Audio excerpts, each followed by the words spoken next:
Chapitre 6. L'homme dans l'univers. L'âme de l'homme, cette voyageuse, erre dans ce cycle du Brahman, immense, une totalité de vie, une totalité d'état, se pensant différente de l'inspirateur du voyage. Acceptée par lui, elle atteint son but, l'immortalité. Shvetashvatara Upanishad 1, 6.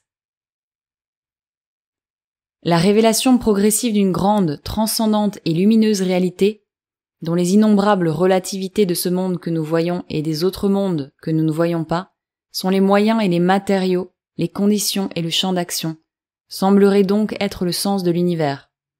Puisque cet univers a un sens et un but, et n'est ni une illusion futile, ni un accident fortuit. Car le même raisonnement qui nous amène à conclure que l'existence cosmique n'est pas une ruse ni une supercherie du mental, justifie également la conviction qu'il n'est pas une masse aveugle et impuissante d'existence phénoménale, s'accrochant les unes aux autres et se débattant comme elles peuvent dans leurs orbites pour l'éternité, qu'il n'est pas non plus la formidable création, la terrible impulsion spontanée d'une force ignorante, privée de toute intelligence secrète qui soit consciente de son point de départ et de son but, et guide sa marche et son mouvement. Une existence entièrement consciente d'elle-même, et par conséquent pleinement maîtresse d'elle-même, possède l'être phénoménal où elle est involuée, se réalise dans la forme, se déploie dans l'individu. Cette émergence lumineuse est l'aurore que les premiers Aryens adoraient jadis.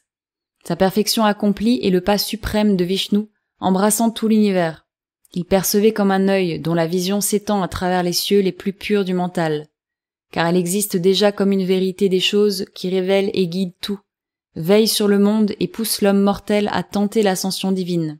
D'abord à l'insu de son mental conscient, en suivant la marche générale de la nature, mais, enfin consciemment, par un éveil et un élargissement du soi progressif. L'ascension vers la vie divine est le voyage humain, l'œuvre des œuvres, le sacrifice acceptable. Elle est la seule tâche véritable de l'homme dans le monde et la justification de son existence. Sans elle, il ne serait qu'un insecte rampant parmi d'autres insectes éphémères, sur la surface d'une goutte d'eau et de boue, qui a réussi à se former parmi les formidables immensités de l'univers physique. Cette vérité des choses, qui doit surgir des contradictions du monde phénoménal, est décrite comme une béatitude infinie et une existence consciente de soi, partout la même, en toutes choses, en tous les temps et par-delà le temps, consciente d'elle-même derrière tous ces phénomènes, et ne pouvant jamais être complètement exprimée, ou d'aucune façon limitée par leurs vibrations dynamiques les plus intenses, ni par leur plus vaste totalité, car elle existe en soi et son être ne dépend pas de ses manifestations. Il la représente, mais jamais complètement. Il l'indique, mais ne la révèle pas. Elle se révèle seulement à elle-même au cœur de leur forme. L'existence consciente involuée dans la forme en vient, au cours de son évolution, à se connaître par intuition, par une vision et une expérience de soi. Elle devient elle-même dans le monde en se connaissant elle-même. Elle se connaît en devenant ce qu'elle est. Ainsi, se possédant elle-même au-dedans, elle partage aussi avec ses formes et ses modes d'être le délice conscient de Satchidananda. Ce devenir de la béatitude existence-conscience infinie dans le mental, la vie et le corps, car indépendamment d'eux, elle existe éternellement. Et la transfiguration voulue est l'utilité de l'existence individuelle. Dans l'individu, elle se manifeste par la relation, de même qu'en soi elle existe dans l'identité. L'inconnaissable se connaissant comme Satchidananda est la suprême affirmation du Vedanta. Elle contient toutes les autres ou toutes dépendent d'elle. Telle est la seule, la véritable expérience qui subsiste lorsqu'on a rendu compte de toutes les apparences, négativement en éliminant leur forme et leur revêtement, positivement en réduisant leur nom et forme à la vérité constante qu'elles renferment.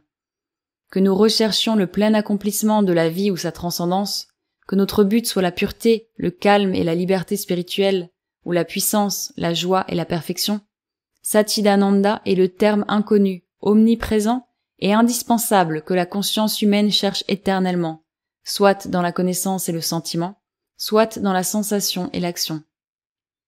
L'univers et l'individu sont les deux apparences essentielles en lesquelles descend l'inconnaissable et à travers lesquelles il doit être approché, car les autres agrégats intermédiaires naissent seulement de leurs interactions. Cette descente de la réalité suprême est par nature une occultation.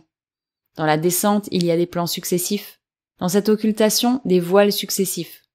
La révélation prend nécessairement la forme d'une ascension, et nécessairement aussi, l'ascension et la révélation sont toutes deux progressives, car chaque niveau successif de la descente du divin est, pour l'homme, une étape de son ascension. Chaque voile qui cache le Dieu inconnu devient, pour celui qui aime et cherche le divin, un instrument de son dévoilement. Hors du sommeil rythmique de la nature matérielle inconsciente de l'âme et de l'idée qui maintiennent les activités ordonnées de son énergie, même dans sa transe matérielle muette et puissante, le monde s'efforce vers le rythme plus rapide, plus varié et plus désordonné de la vie qui œuvre à l'extrême limite de la conscience de soi. Hors de la vie, il poursuit péniblement son ascension jusqu'au mental où chaque élément s'éveille à la conscience de lui-même et de son monde. Et dans cet éveil, l'univers trouve le levier dont il avait besoin pour son œuvre la plus haute, une individualité consciente de soi. Mais le mental reprend le travail pour le mener plus loin, non pour l'achever. C'est un ouvrier à l'intelligence aiguë mais limitée, qui prend les matériaux confus que lui offre la vie, et, après les avoir améliorés, adaptés, diversifiés, organisés selon son propre pouvoir, les remet à l'artiste suprême de notre humanité divine. Cet artiste demeure dans le supramental, car le supramental est le surhomme. Ainsi notre monde doit-il encore s'élever par-delà le mental jusqu'à un principe supérieur, un état supérieur, un dynamisme supérieur, dans lequel l'univers et l'individu prennent conscience de ce qu'ils sont tous deux et le possèdent, de telle sorte qu'ils s'expliquent, s'harmonisent, s'unissent l'un à l'autre. Les désordres de la vie et du mental cessent quand on discerne le secret d'un ordre plus parfait que l'ordre physique. La matière sous-jacente à la vie et au mental contient en elle-même l'équilibre entre une tranquillité parfaitement stable et l'action d'une énergie incommensurable, mais elle ne possède pas ce qu'elle contient. Sa paix porte le masque terne d'une obscure inertie, du sommeil de l'inconscience, ou plutôt d'une conscience stupéfiée et emprisonnée. Poussée par une force qui est son vrai moi, mais dont elle ne peut encore saisir ou partager le sens, elle n'a pas la joie éveillée de ses propres énergies harmonieuses. Quand la vie et le mental commencent à ressentir ce besoin, cela prend la forme d'une ignorance qui fait effort et cherche, et d'un désir tourmenté et déçu.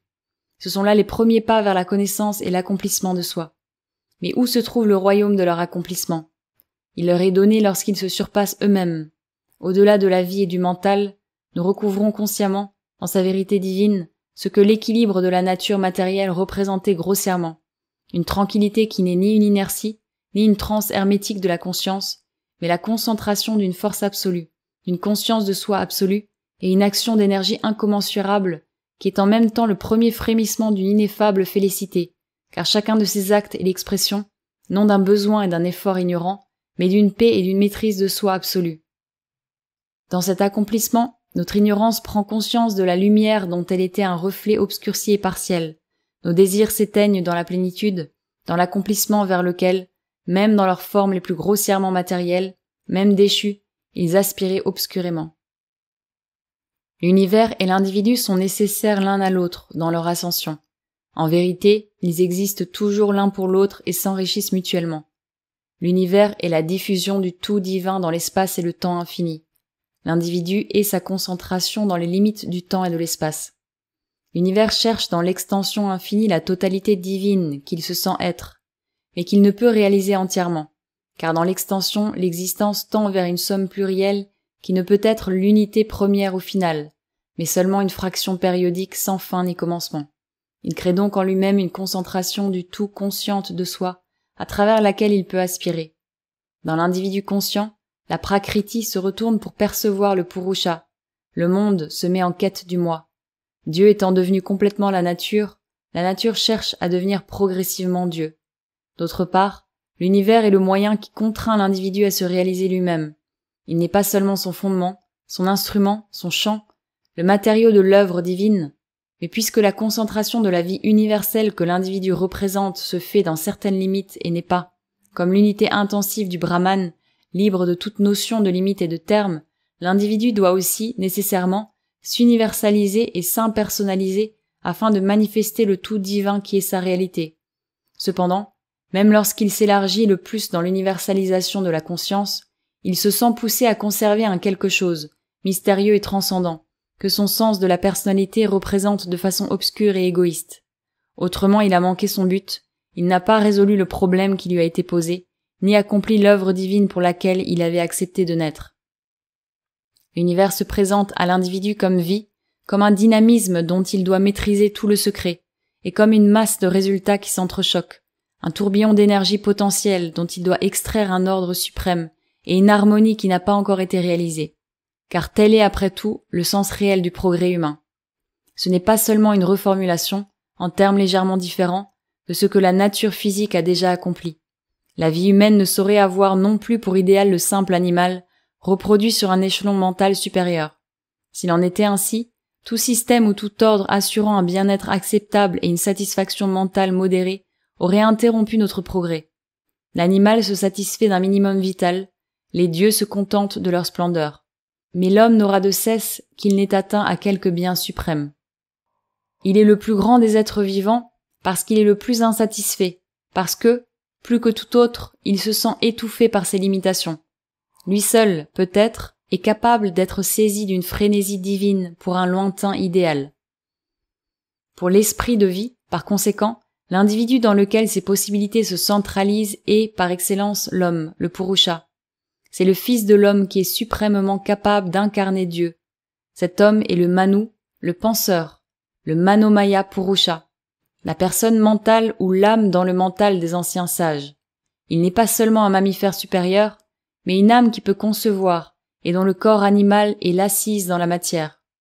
Il est le non conscient ou noumen, acceptant et utilisant la forme comme un milieu à travers lequel la personne peut manier la substance. La vie animale émergeant de la matière n'est que le terme inférieur de son existence. La vie de la pensée, des sentiments, de la volonté, des impulsions conscientes, ce que nous appelons globalement le mental et qui cherche à s'emparer de la matière et de ses énergies vitales pour les soumettre à la loi de sa propre transformation progressive, est le terme intermédiaire où il s'établit effectivement. Mais il y a également un terme suprême que le mental en l'homme recherche, afin qu'une fois découvert, il puisse l'affirmer dans son existence mentale et corporelle. Cette affirmation pratique de quelque chose d'essentiellement supérieur à son moi actuel est la base de la vie divine dans l'être humain. Éveillé à une conscience de soi plus profonde que sa première notion mentale de lui-même, l'homme commence à concevoir une formule et à percevoir une apparence de ce qu'il doit affirmer. Mais à ses yeux, cela paraît suspendu entre deux négations de soi-même. Si, au-delà de son accomplissement actuel, il perçoit le pouvoir, la lumière, la félicité d'une existence infinie, consciente d'elle-même, s'il est touché par eux et traduit sa pensée ou son expérience en termes conformes à sa mentalité, infinité, omniscience, omnipotence, immortalité, liberté, amour, béatitude, Dieu. Néanmoins, ce soleil de sa vision semble briller en une double nuit, une obscurité en dessous, une plus vaste obscurité au-dessus. Car lorsqu'il s'efforce de le connaître parfaitement, cela paraît s'évanouir en quelque chose que pas un seul, ni même l'ensemble de ces termes, ne peut aucunement représenter. Finalement, son mental nie Dieu pour affirmer un au-delà, ou du moins il semble trouver un Dieu qui se transcende lui-même et se refuse à toutes nos conceptions. Dans le monde également, en lui-même et autour de lui, l'homme se heurte toujours aux opposés de ce qu'il affirme. La mort est son éternelle compagne, la limitation assiège son être et son expérience, l'erreur, l'inconscience, la faiblesse, l'inertie, le chagrin, la douleur, le mal opprime constamment son effort. Tout cela le conduit encore à nier Dieu ou, tout au moins, à penser que le divin se nie lui-même ou se cache sous un aspect ou un effet étranger à sa réalité véritable et éternelle. Les termes de cette négation ne sont pas, comme ceux de la négation première et plus insaisissables, impossibles à concevoir et, par suite, naturellement mystérieux, inconnaissables pour le mental humain. Au contraire, ils paraissent connaissables, connus, définis, et pourtant mystérieux. L'homme ne sait pas ce qu'ils sont, pourquoi ils existent, comment ils en sont venus à exister. Il voit leur processus, la façon dont ils l'affectent et lui apparaissent, mais il ne peut sonder leur réalité essentielle. Peut-être sont-ils insondables, peut-être sont-ils eux aussi inconnaissables en leur essence. Il se peut même qu'ils n'aient aucune réalité essentielle, qu'ils soient une illusion, un non-être, asat. La négation supérieure nous apparaît parfois comme un néant, une non-existence. Cette négation inférieure pourrait bien être aussi, dans son essence, un néant, une non-existence. Mais de même que nous avons refusé de fuir la difficulté que nous posait l'asat supérieur, de même nous y refusons-nous pour cette asat inférieure. En niant complètement sa réalité ou en cherchant un moyen de lui échapper, comme à une simple illusion désastreuse, nous écartons le problème et nous nous détournons de notre tâche. Pour la vie, ces choses qui semblent nier Dieu, être les opposés de Satchidananda, sont réelles, même si elles s'avèrent temporaires. Ces choses et leurs contraires, bien, connaissance, joie, plaisir, vie, survie, force, pouvoir, croissance, sont les matériaux mêmes de son action. En vérité, il est probable qu'elles sont le résultat ou plutôt l'accompagnement inséparable, non d'une illusion, mais d'une relation fausse. Fausse parce que fondée sur une vision erronée de ce que l'individu est dans l'univers, et par conséquent, d'une attitude fausse envers Dieu comme envers la nature, envers notre moi comme envers notre milieu, car ce que l'homme est devenu n'est plus en harmonie ni avec ce qu'est le monde qui l'habite, ni avec ce que lui-même devrait être et sera, et c'est pourquoi il est asservi à ces contradictions de la vérité secrète des choses. Vues ainsi, elles ne sont plus la punition d'une chute, mais les conditions d'un progrès. Elles sont les premiers éléments du travail qu'il doit accomplir, le prix qu'il doit payer pour la couronne qu'il espère gagner, le chemin étroit que suit la nature pour s'affranchir de la matière et devenir consciente. Elles sont à la fois sa rançon et son bien. Car c'est sur la base et à l'aide de ces relations fausses que les vrais doivent être trouvés. Par l'ignorance, nous devons traverser la mort. Le Veda lui aussi évoque, de façon cryptique, ces énergies pareilles à des femmes aux impulsions perverties, fourvoyées, qui font souffrir leur seigneur et que pourtant, malgré leur fausseté et leur malheur, construisent finalement cette vaste vérité, la vérité qui est béatitude. Ce n'est donc pas quand il aura extirpé de lui-même le mal de la nature par un acte de chirurgie morale, ou se sera séparé de la vie dans un recul d'horreur, mais quand il aura changé la mort en une vie plus parfaite, quand il aura soulevé les petites choses de la limitation humaine jusqu'aux grandes choses de l'immensité divine, quand il aura transformé la souffrance en béatitude, converti le mal en son propre bien, traduit l'erreur et le mensonge en leur vérité secrète, que le sacrifice sera accompli, le voyage achevé, et que le ciel et la terre, devenus égaux, s'uniront dans la béatitude du suprême. Mais comment de tels contraires peuvent-ils se muer l'un dans l'autre? Par quelle alchimie ce plomb de la mortalité sera-t-il changé en l'or de l'être divin? Et si, dans leur essence, ils n'étaient pas des contraires, s'ils étaient les manifestations d'une réalité unique, identique en substance, alors, en vérité, une transmutation divine serait concevable. Nous avons vu que le non-être au-delà pourrait bien être une existence inconcevable, et peut-être aussi une ineffable béatitude. Tout au moins le nirvana du bouddhisme, qui exprimait un des plus lumineux efforts de l'homme pour atteindre à cette suprême non-existence et y trouver le repos, se présente, dans la psychologie de l'âme libérée mais vivant sur la terre, comme une paix et un bonheur inexprimables. Pratiquement, elle conduit à l'élimination de toute souffrance par l'abolition de toute idée ou sensation égoïste, et la conception positive de la plus proche que nous puissions nous en former est celle d'une béatitude inexprimable. Si ce terme ou tout autre peut s'appliquer à une paix aussi vide de contenu, en laquelle la notion même d'exister du moi semble être engloutie et disparaître. C'est un Satchidananda auquel nous n'osons même plus appliquer ces termes suprêmes que sont Sat, Chit et Ananda, car tous les termes sont annulés et toute expérience cognitive est transcendée. D'autre part, puisque tout est une réalité unique, nous avons avancé la suggestion que cette négation inférieure, elle aussi, cette autre contradiction ou non-existence de Satchidananda, n'est autre que Satchidananda lui-même. Il est possible que notre intellect la conçoive, que notre vision intérieure la perçoive et même qu'elle se transmette à nos sensations comme cela même qu'elle semble nier, et en fait, nous en aurions toujours et consciemment l'expérience si les choses n'étaient pas falsifiées par une grande erreur fondamentale, par une ignorance qui nous possède et s'impose à nous, par Maya ou Avidya. C'est dans ce sens qu'une solution pourrait être cherchée, une solution qui ne serait peut-être pas métaphysiquement satisfaisante pour le mental logique, car nous nous tenons sur la frontière de l'inconnaissable, de l'ineffable, nous efforçons de voir au-delà, mais qui serait une base d'expérience suffisante pour la réalisation de la vie divine. Pour cela, il faut oser plonger sous la surface limpide des choses où le mental aime à se concentrer, explorer le vaste et l'obscur, pénétrer les profondeurs insondables de la conscience et nous identifier avec des états d'être qui nous sont étrangers. Le langage humain est d'un piètre secours dans une telle recherche, mais nous pouvons du moins y trouver certains symboles, certaines images, et revenir avec quelques indications tout juste exprimables qui, comme une aide à la lumière de l'âme, projetteront sur le mental quelques reflets du dessein ineffable,